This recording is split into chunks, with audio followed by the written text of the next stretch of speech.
ನಮಸ್ತೆ, ನನ್ನ ಹೆಸರು ಶ್ರೀಜಯ್ ಅಂತ, ಭೈರಾದೇವಿ ಚಿತ್ರದ ನಿರ್ದೇಶಕ. ಹೇಗೆ ಅನ್ನಿಸ್ತಿದೆ ಸರ್ ಈ ಸಿನಿಮಾದಲ್ಲಿ ಈ ದೃಶ್ಯ ಹೇಗೆ ಅನ್ನಿಸ್ತಿದೆ? ಅಂದರೆ ಇದು ಆಲ್ರೆಡಿ ನಾವು ಬರಿಬೇಕಾದ್ರೇ ಈ ಕಲ್ಪನೆಗಳು ನಿರ್ದೇಶಕನ ಮತ್ತು ಕೊರಿಯೋಗ್ರಾಫರ್ ಮೈಂಡಲ್ಲಿ ಬಂದ್ಬಿಟ್ಟಿರುತ್ತೆ. ಆಲ್ರೆಡಿ ಕನಸು ಕಂಡಿರೋದನ್ನ ನಿಮಗೆ ತೋರ್ಸೋಕ್ಕೋಸ್ಕರ ನಾವು ಇದು ಮಾಡ್ತಾ ಇರ್ತೀವಿ. ಕಂಡಿದ್ದೀವಿ, ನಾವೇನು ಅಂದ್ಕೊಂಡಿದ್ದೀವೋ ಅದ್ರ ತಕ್ಕಂಗೆ ಬರ್ತಾ ಇದೆ, ಸಖತ್ತಾಗಿ ಬರ್ತಾ ಇದೆ.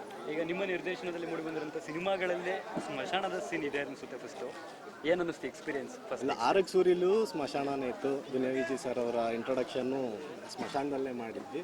ಇಲ್ಲಿ ಏನಂತಂದರೆ ನಾವು ಇದು ಒಂದು ಏನು ನಾವು ನಮ್ಮ ಚಿತ್ರ ಏನಿದೆ ಭೈರಾದೇವಿ ಬಂದು ಒಂದು ಅಗೋರಿ ಪಾತ್ರ ಅಲ್ವಾ. ಸೊ ಅಗೋರಿ ಅಂದರೆ ಅವರು ಜಾಸ್ತಿ ಇರೋದೇ ಸ್ಮಶಾನವಾಸಿಗಳು.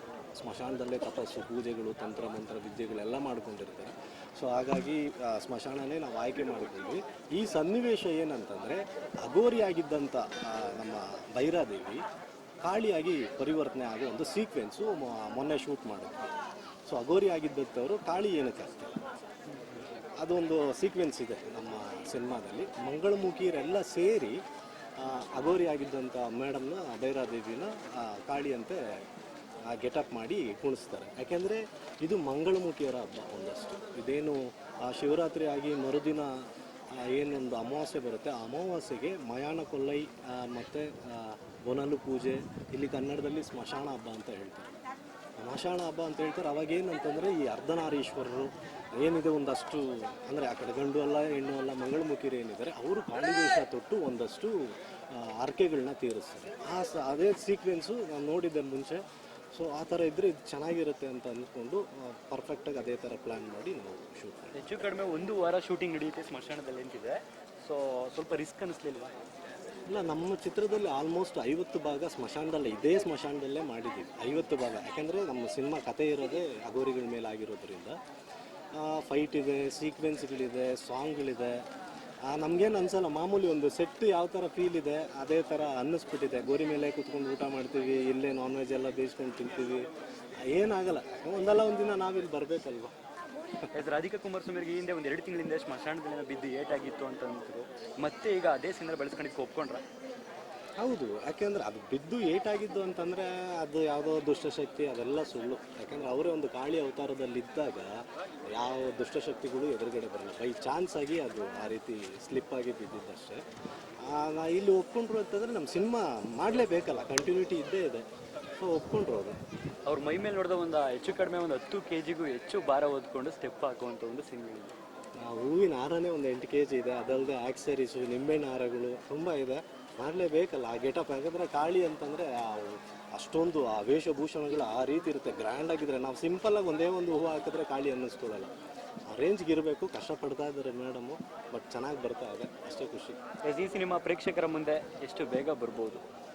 ಜೂನ್ ಅಂತ್ಯದಲ್ಲಿ ಬರೋ ಸಾಧ್ಯತೆಗಳಿದೆ. ಯಾಕೆಂದರೆ ಆಲ್ಮೋಸ್ಟ್ ಪೋಸ್ಟ್ ಪ್ರೊಡಕ್ಷನ್ ಎಲ್ಲ ಮುಗಿಸಿದ್ದೀವಿ. ಇನ್ನೇನು ಈ ಸಾಂಗ್ ಒಂದು ಬ್ಯಾಲೆನ್ಸ್ ಇದೆ ಅಷ್ಟೇ. ಈ ಸಾಂಗ್ ಆಗಿದ ತಕ್ಷಣ ಆ ಫೈಟ್ದೇನು ಎಡಿಟಿಂಗ್ ನಡೀತಾ ಇದೆ. ಪ್ರೀವಿಯಸ್ ಇದೇ ಸ್ಮಶಾನದಲ್ಲಿ ಒಂದು ವಾರದಿಂದ ರವಿವರ್ಮ ಸರ್ ಅವರ ಕಂಪೋಸಿಷನಲ್ಲಿ ಫೈಟ್ ಎಲ್ಲ ಮುಗಿಸಿದ್ವಿ ನಾವು. ಈಗ ಸಾಂಗ್ ಒಂದಷ್ಟೇ. ಸಾಂಗ್ ಮುಗಿದ್ರೆ ಸಿನಿಮಾ ಫಿನಿಶ್ ಆಗುತ್ತೆ. ಸಿನಿಮಾದಲ್ಲಿ ಯಾರಾದರೂ ಗೆಸ್ಟ್ ಅಪಿಯರೆನ್ಸ್ ಬರೋವಂಥ ಯಾರು ಇದ್ರಾ? ಇಲ್ಲ, ಆ ರೀತಿ ಏನಿಲ್ಲ. ಕಾಳಿಯಮ್ಮನೇ ಗೆಸ್ಟ್ ಅಪಿಯರೆನ್ಸ್ ಅಷ್ಟೇ. ಎಲ್ಲೆಲ್ಲಿ ನೋಡಿದ್ರು ಕಾಳಿಯಮ್ಮನೇ ಕಾಣಿಸ್ತಾ ಇರ್ತಾರೆ. ಈ ಸಿನಿಮಾ 3 ಲ್ಯಾಂಗ್ವೇಜಲ್ಲಿ ಬರುತ್ತೆ ಅನ್ನೋದೊಂದು ಕೇಳಿದ್ರಿ ಇಲ್ಲಿ? ಹೌದು, ಖಂಡಿತ. ಕನ್ನಡ, ತೆಲುಗು, ತಮಿಳು 3 ಭಾಷೆಗಳಲ್ಲಿ ಏಕಕಾಲದಲ್ಲೇ ಚಿತ್ರೀಕರಣ ಮಾಡಿದ್ದೀವಿ. ಈ ಸಾಂಗು ಜಾಸ್ತಿ ಮಂತ್ರಗಳಿರೋದ್ರಿಂದ ಒಂದೇ ಲ್ಯಾಂಗ್ವೇಜಲ್ಲೇ ಶೂಟ್ ಮಾಡಿ. ಸಿನಿಮಾ ಸೆಟ್ ಇರೋದಾಗಲೇ ಪ್ಲ್ಯಾನ್ ಮಾಡ್ಕೊಂಡಿದ್ದೀರಾ 3 ಲ್ಯಾಂಗ್ವೇಜಲ್ಲಿ ರಿಲೀಸ್ ಮಾಡಬೇಕು? ಆ್ಯಕ್ಚುಲಿ 5 ಭಾಷೆಗೆ ಮಾಡಿ ಅಂತ ಮೇಡಮ್ ಹೇಳಿದರು. 5 ಭಾಷೆಗೆ ತೊಂದರೆ ಆಗುತ್ತೆ ಅಂತ ಹೇಳಿಬಿಟ್ಟು ನಾನೇ 3 ಭಾಷೆಗೆ, 2 ಭಾಷೆ ಕಡಿತಗೊಳಿಸಿ 3 ಭಾಷೆಗೆ ಸೀಮಿತ ಮಾಡಿಕೊಂಡೆ ಅಷ್ಟೇ. ಹೆಚ್ಚು ಕಡಿಮೆ ಡ್ಯಾನ್ಸರ್ಸ್ಗಳು 500 ಜನ ಇದ್ದಾರೆ. ಒಂದು ಅದೇ ಟೋಟಲ್ಲು ಜೂನಿಯರ್ಸು ಒಂದು 300 ಜನ ಇದ್ದಾರೆ, ಮಂಗಳಮುಖಿರು ಒಂದು 40 ಜನ ಇದ್ದಾರೆ, ಡ್ಯಾನ್ಸರ್ಸ್ ಒಂದು 150 ಜನ ಇದ್ದಾರೆ. ತುಂಬ ರಿಚ್ ಆಗಬೇಕು. ಯಾಕಂದರೆ ಇದೊಂದು ಏನು ಸ್ಮಶಾನ ಹಬ್ಬ ಏನಿದೆ ಈ ರೀತಿ ಜಾತ್ರೆ ಫೀಲಲ್ಲೇ ಬೇಕು. ಅದು ನಾವು ಡೇ ಎಫೆಕ್ಟಲ್ಲಿ ಮಾಡ್ತಾಯಿಲ್ಲ, ಬರೀ ನೈಟ್ ಎಫೆಕ್ಟು. ಸಂಜೆ 6 ಗಂಟೆಗೆ ಸ್ಟಾರ್ಟ್ ಆಯಿತು ಅಂದರೆ ಬೆಳಗಿನ ಜಾವ 4 ಗಂಟೆ ಆಗುತ್ತೆ ಪ್ಯಾಕಪ್ ಆಗುವಂಥದ್ದು, 5 ಗಂಟೆ ಆಗುತ್ತೆ, 6 ಗಂಟೆ ಆಗುತ್ತೆ. ಬೆಳಗ್ಗೆ ಅರಿಯೋವರೆಗೂ ನಾವು ಕೆಲಸ ಮಾಡ್ತಾನೆ ಇರ್ತೀವಿ. ಯಾಕೆಂದರೆ ಆ ಕ್ವಾಲಿಟಿ ಬೇಕು ಆ ರೀತಿ. ನಿರ್ಮಾಪಕರ ಸಹಕಾರ ಹೇಗಿದೆ?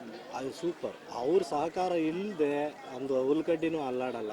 ನೀವೇ ನೋಡ್ತಾ ಇದ್ದೀರಲ್ಲ, ಇಷ್ಟು ರಿಚಾಗಿ ಬರೋ ಕಾರಣ ನಿರ್ಮಾಪಕರು. ನನ್ನ ಕಲ್ಪನೆ ಏನಿದೆ ಅದರ ತಕ್ಕಂಗೆ ಅವ್ರು ಏನು ಪೂರೈಕೆ ಮಾಡ್ತಾ ಇದ್ದಾರೆ, ಅವ್ರ ಪೂರೈಕೆನೇ ಈ ಕಲ್ಪನೆಯ ಒಂದು ಔಟ್ಪುಟ್ಟು.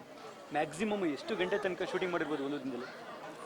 ಒಂದು ದಿನದಲ್ಲಿ ಅದೇ ಏನಿಲ್ಲ, ನಮ್ದೇನಂತಂದರೆ ಪ್ಲಾನ್ ಇವಾಗ ನಮ್ಮ ಕ್ಯಾಮ್ರಾಮನ್ ಸರ್ ಬಂದ್ಬಿಟ್ಟು ಬೇರೆ ಸಿನಿಮಾನೂ ಮಾಡ್ತಾ ಇದ್ದಾರೆ. ಪಾಪ ಬೆಳಗ್ಗೆ ಅವ್ರು ಅಲ್ಲಿ ಮುಗಿಸ್ಕೊಂಡು ಮತ್ತೆ ಇಲ್ಲಿ ನೈಟ್ ಶೂಟಿಗೆ ಬರ್ತಾ ಇದ್ದಾರೆ. ನಮ್ಮ ಕೊರಿಯೋಗ್ರಾಫರ್ ಮೋಹನ್ ಅವರು ಅಷ್ಟೇ ಬೇರೆ ಸಿನಿಮಾ ಮಾಡ್ತಾ ಇದ್ದಾರೆ, ಶಿವಣ್ಣ ಅವ್ರದ್ದು.